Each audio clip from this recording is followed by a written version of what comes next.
ಮೆಜೆಸ್ಟಿಕ್ನಲ್ಲಿ ಬೇರೆ ಬೇರೆ ಭಾಗಗಳಿಂದ ಸಾಕಷ್ಟು ಜನ ಬರ್ತಾರೆ. ಅಲ್ಲಿ ಪಾಪ ಒಂದಿಷ್ಟು ಜನರಿಗೆ ಊಟದ ಸಮಸ್ಯೆ ಆಗಿಬಿಡುತ್ತೆ. ಹಾಗಾಗಿನೇ ಅದನ್ನು ನಿವಾರಿಸುವುದಕ್ಕೆ ಈಗ ರಾಜ್ಯ ಸರ್ಕಾರ ಒಂದು ತೀರ್ಮಾನವನ್ನು ಮಾಡಿರುವುದು ಇಂದಿರಾ ಕ್ಯಾಂಟೀನ್ ನಿರ್ಮಾಣ ಮಾಡೋದಕ್ಕೆ. KSRTC BMTC ಬಸ್ನಲ್ಲಿ ಓಡಾಡೋರಿಗೆ ಇಂದಿರಾ ಅನ್ನಭಾಗ್ಯ. ಬಡ ಪ್ರಯಾಣಿಕರಿಗೆ ಇನ್ನು ಮುಂದೆ ಬಸ್ ಸ್ಟ್ಯಾಂಡ್ನಲ್ಲಿ ಊಟದ ಚಿಂತೆ ಇಲ್ಲ. ಮೆಜೆಸ್ಟಿಕ್ ಬಸ್ ಸ್ಟ್ಯಾಂಡ್ನಲ್ಲಿ ಜನರಿಗೆ ಬೇಕಾಬಿಟ್ಟಿ ಬೆಲೆಗೆ ಊಟ ಮಾರಾಟ ಮಾಡಲಾಗ್ತಾ ಇದೆ. ಹೋಟೆಲ್ಗಳ ಹಣ ವಸೂಲಿ ದಂಧೆಗೆ ಬ್ರೇಕ್ ಹಾಕುವುದಕ್ಕೆ ಹೊಸ ಪ್ಲಾನ್ ಮಾಡಲಾಗಿದೆ. ಈಗ ಬೇಕಾಬಿಟ್ಟಿ ಬೆಲೆ ಏರಿಸಿ ಹಣ ಮಾಡ್ತಿರೋ ಹೋಟೆಲ್ಗಳಿಗೆ ಶಾಕ್ ಆಗಿದೆ. ಬಡವರ ಹಸಿವು ನೀಗಿಸಲು ಸಾರಿಗೆ ಇಲಾಖೆಯಿಂದ ಮಾಸ್ಟರ್ ಪ್ಲಾನ್ ಆಗಿರೋದು. ಸರ್ಕಾರಕ್ಕೆ ಕ್ಯಾಂಟೀನ್ ಪ್ರಪೋಸಲ್ ಇಡಲು ಸಾರಿಗೆ ಇಲಾಖೆ ಪ್ಲಾನ್ ಮಾಡಿದೆ. ಒಳ್ಳೆ ನಿರ್ಧಾರ. ಯಾಕೆ ಅಂತ ಹೇಳಿದ್ರೆ ಮೆಜೆಸ್ಟಿಕ್ನ ಒಳಗಡೆ ಹೋಗ್ಬಿಟ್ರೆ, ಮೆಜೆಸ್ಟಿಕಲ್ಲಿ ಹೋಗ್ಬಿಟ್ರೆ ಅಲ್ಲಿರುವಂಥ ಹೋಟೆಲ್ಗಳಿಗೆ ಹೋಗ್ಬಿಟ್ರೆ ಊಟ ಮಾಡಬೇಕಾ ಬೇಡವಾ ಅನ್ನೋ ಚಿಂತೆ ಬಂದ್ಬಿಡುತ್ತೆ ಪಾಪ ಈ ಬಡವರಿಗೆ, ಈ ಕಾರ್ಮಿಕರಿಗೆಲ್ಲ. ಅಂದರೆ ಅಷ್ಟು ರೇಟ್ ಇರುತ್ತೆ ಒಂದೊಂದು ಊಟದ್ದು. ಒಂದು ಹೊತ್ತಿನ ಊಟ ಮಾಡೋದಕ್ಕೆ ಪಾಪ ಪರದಾಡುವಂಥ ಪರಿಸ್ಥಿತಿ ನಿರ್ಮಾಣ ಆಗಿದೆ. ಹಾಗಾಗಿನೇ ಈ ನಿರ್ಧಾರ ಇದೆಯಲ್ಲ, ಇಂದಿರಾ ಕ್ಯಾಂಟೀನ್ ಓಪನ್ ಮಾಡೋದು, ಇದು ಒಳ್ಳೆಯದೇ. ಹೋಗಿಲ್ಲ, ಒಂದು ರೌಂಡ್ ಹೋಗಿ ಬರ್ತೀನಿ. ನಾನು ಹೋಗಿ ಒಂದು 2 ವರ್ಷಕ್ಕೆ ಮುಂಚೆ ಹೋಗಿದ್ದೆ, ಇತ್ತೀಚೆಗೆ ಹೋಗಿಲ್ಲ. ನಾನು ಹೋಗಿ ಸ್ಟಡಿ ಮಾಡಿ ಸಾರ್ವಜನಿಕರಿಗೆ ತೊಂದರೆ ಆಗದ ರೀತಿ ಮಾಡಬೇಕಲ್ವಾ.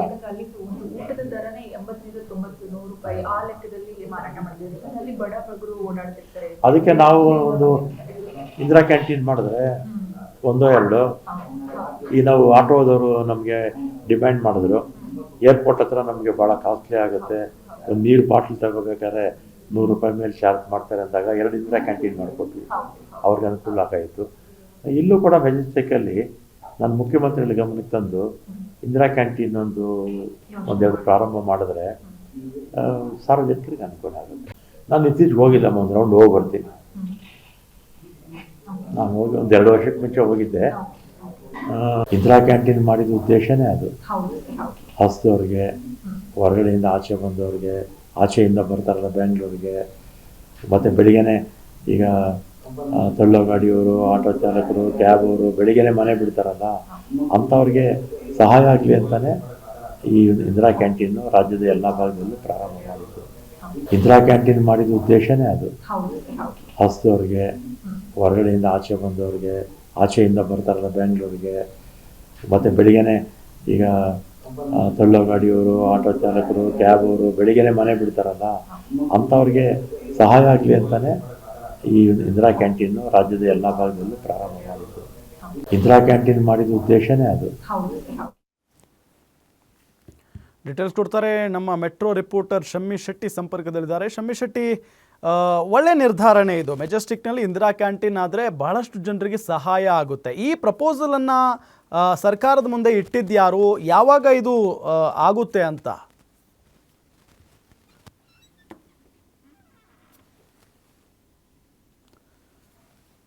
ಅಥವಾ ಹೋಟೆಲ್ಗಳಲ್ಲಿ ಮಾರುವಂತಹ ಅಡುಗೆ ಊಟ ತಿಂಡಿ ವಿಚಾರದಲ್ಲಿ ಸಾಕಷ್ಟು ಬೆಲೆ ಏರಿಕೆ ಇದೆ.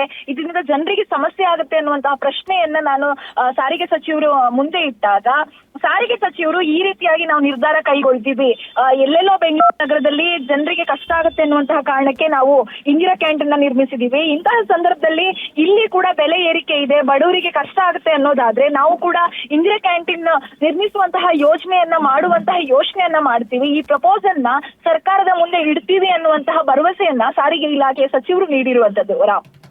ಓಕೆ, ಥ್ಯಾಂಕ್ ಯು ತಮ್ಮೆಲ್ಲ ಮಾಹಿತಿಗಾಗಿ.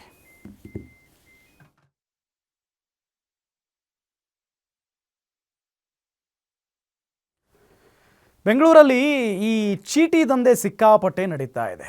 ಚಿಟ್ ಫಂಡ್ ಹೆಸರಲ್ಲಿ ಈಗ ಕೋಟಿ ಲೂಟಿ ಮಾಡಲಾಗಿದೆ.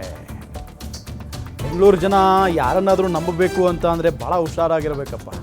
ಬೆಂಗಳೂರಲ್ಲಿ ದೋಖಾ ಮಾಡಿ ಇಡೀ ಕುಟುಂಬವೇ ದೇಶ ಬಿಟ್ಟು ಪರಾರಿಯಾಗಿದೆ. ಪ್ರಕರಣ ಸಂಬಂಧ ದಿನದಿಂದ ದಿನಕ್ಕೆ ದೂರುಗಳ ಸಂಖ್ಯೆ ಹೆಚ್ಚುತ್ತಾ ಇದೆ. ಆರಂಭದಲ್ಲಿ ರಾಮಮೂರ್ತಿ ನಗರ ಠಾಣೆಯಲ್ಲಿ 60 ಜನ ಕಂಪ್ಲೇಂಟ್ ಕೊಟ್ಟಿದ್ರು. ಸದ್ಯ ಪ್ರಕರಣ ಸಂಬಂಧ ಒಟ್ಟಾರೆ 408 ಜನ ದೂರನ್ನ ದಾಖಲು ಮಾಡಿದ್ದಾರೆ. ಇದುವರೆಗೆ 48 ಕೋಟಿಗೂ ಅಧಿಕ ಹಣ ವಂಚನೆ ಮಾಡಿರುವ ಆರೋಪ ಇದೆ. ಪ್ರಕರಣವನ್ನು ಸಿಐಡಿಗೆ ವರ್ಗಾವಣೆ ಮಾಡೋದಕ್ಕೆ ಪೊಲೀಸರು ನಿರ್ಧಾರವನ್ನ ಮಾಡಿದ್ದಾರೆ.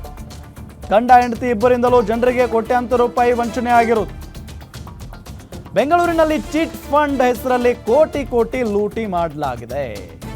ಲೋಕ ಮಾಡಿ ಇಡೀ ಕುಟುಂಬವೇ ದೇಶ ಬಿಟ್ಟು ಪರಾರಿಯಾಗಿದೆ ಅಂತೆ. ಪ್ರಕರಣಕ್ಕೆ ಸಂಬಂಧಪಟ್ಟಂತೆ ದಿನದಿಂದ ದಿನಕ್ಕೆ ದೂರು ಕೊಡೋರ ಸಂಖ್ಯೆ ಹೆಚ್ಚಾಗ್ತಾ ಇದೆ ನೋಡಿ. ಆರಂಭದಲ್ಲಿ ರಾಮಮೂರ್ತಿ ನಗರ ಠಾಣೆಯಲ್ಲಿ 60 ಜನ ಕಂಪ್ಲೇಂಟ್ ಕೊಟ್ಟಿದ್ರು. ಈಗ ಎಷ್ಟು ಗೊತ್ತಾ? 408 ಜನ. ಸಾರ್ ಮೋಸ ಹೋಗ್ಬಿಟ್ಟಿದ್ದೀವಿ ಸಾರ್ ಇಷ್ಟು ಕೋಟಿ ಹಾಕಿದ್ವಿ ಸಾರ್ ನಂಬಿದ್ವಿ ದುಡ್ಡು ಇಸಕ್ ಕೊಡಿ ಅಂತ ಹೇಳಿ ಪೊಲೀಸರು ಬೆನ್ನು ಬಿದ್ದಿದ್ದಾರೆ. ಎಸ್, ಇವರೇ ನೋಡಿ, ಇಬ್ರು ಗಂಡ ಹೆಂಡ್ತಿ, ಮಕ್ಮಲ್ ಟೋಪಿ ಹಾಕಿರೋದು. ಕೋಟ್ಯಾಂತರ ರೂಪಾಯಿ ತಗೊಂಡು ಇಡೀ ಕುಟುಂಬ ದೇಶ ಬಿಟ್ಟು ಪರಾರಿ ಆಗಿದೆ. ಯಾರನ್ನು ನಂಬಬೇಕು ಅಂತಾನೆ ಗೊತ್ತಾಗ್ತಾ ಇಲ್ಲ ಪಾಪ. ಬೆಂಗಳೂರಲ್ಲಿ ಹೆಂಗೋ ದುಡ್ಕೊಂಡು ಜೀವನ ಮಾಡ್ತಾ ಇರ್ತವೆ, ಹೆಂಗೋ ಚೀಟಿ ಹಾಕಿ ಸ್ವಲ್ಪ ಕಾಸು ಬರುತ್ತೆ. ಒಮ್ಮೆ ಕಾಸು ಬಂದರೆ ಏನಾದರೂ ಒಂದು ತೊಗೋಬೋದು, ಮಕ್ಕಳು ಮದುವೆ ಮಾಡ್ಬೋದು, ಅಥವಾ ಇನ್ನೇನೋ ಅಂತ ಪ್ಲ್ಯಾನ್ ಮಾಡಿರ್ತಾರೆ ತಂದೆ ತಾಯಿಗಳು. ಹಾಗಾಗಿ ದುಡ್ದಿರೋ ಕಾಸನ್ನೆಲ್ಲ ಚೀಟಿಗೆ ಹಾಕಿ ನೋಡಿದರೆ ಈ ಥರ ಮೋಸ ಮಾಡ್ತಾರೆ. ಇದೇನು ಮೊದಲ ಪ್ರಕರಣ ಅಲ್ಲ, ಇಂಥ ಪ್ರಕರಣಗಳು ಭಾಳ ನಡೀತವೆ. ಬೆಂಗಳೂರು ಮಾತ್ರ ಅಲ್ಲ, ಬೇರೆ ಬೇರೆ ಡಿಸ್ಟ್ರಿಕ್ಗಳಲ್ಲೂ ಕೂಡ ಇಂಥ ಪ್ರಕರಣಗಳು ನಡೀತಾನೆ ಇರ್ತವೆ. ಆದರೂ ಕೂಡ ಜನ